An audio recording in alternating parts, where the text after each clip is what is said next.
بیا دغه قرآن کې رب کائنات فرمای انا نحن نزلنا الذکر و انا له لحافظون. رب کائنات وی دا قرآن نازل کړی ما دی، د دې محافظین مونږ یو.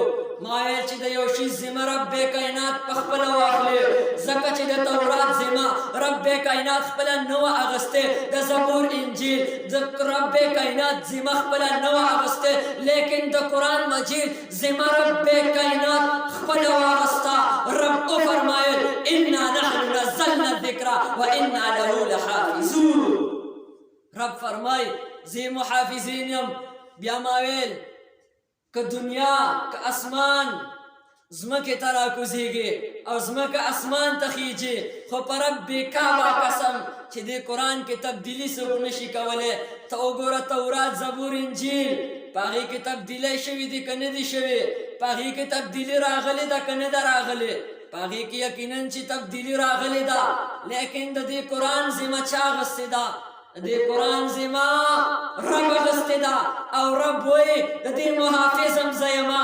ته وګوره 1400 کاله وشوه په دې قرآن کې چا زبر بدل نه که، په دې قرآن کې چا زیر بدل نه که، په دې قرآن کې چا پیش بدل نه که، ځکه چې انا نحن نزلنا الذکر و انا له لحافظون.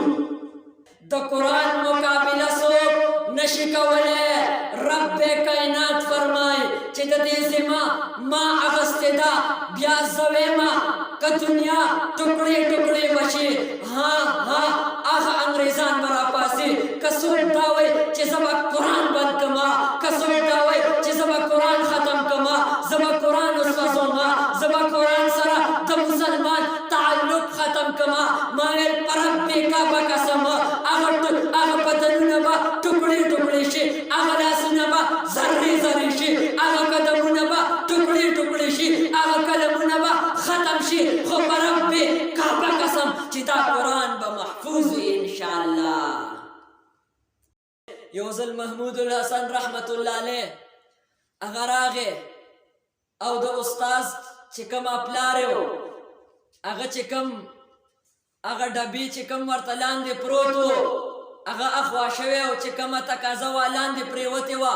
دغه محمود الحسن رحمت الله علیه په خپلو لپو کې هغه د خپل استاذ د والد محترم هغه تقاضا یې راغستې ده، په هغه ډبي کې اچولې. ما ویل د هغه د خدمت د وجې هغه محمود الحسن رحمت الله علیه پیدا شو. بیا د هغه په شاګردانو کې رب کائنات اشرف، هغه په شاګردانو کې رب کائنات احمد علی لاهوري رحمت الله علیه پیدا کړ. د هغه په شاګردانو کې حسین احمد مدني رحمت الله علیه پیدا کړ. د هغه په شاګردانو کې رشید احمد گنگوهی رحمت الله علیه پیدا کړ. د هغه په شاګردانو کې چې څومره علماء دیوبند پیدا دي دا د خدمت د وجې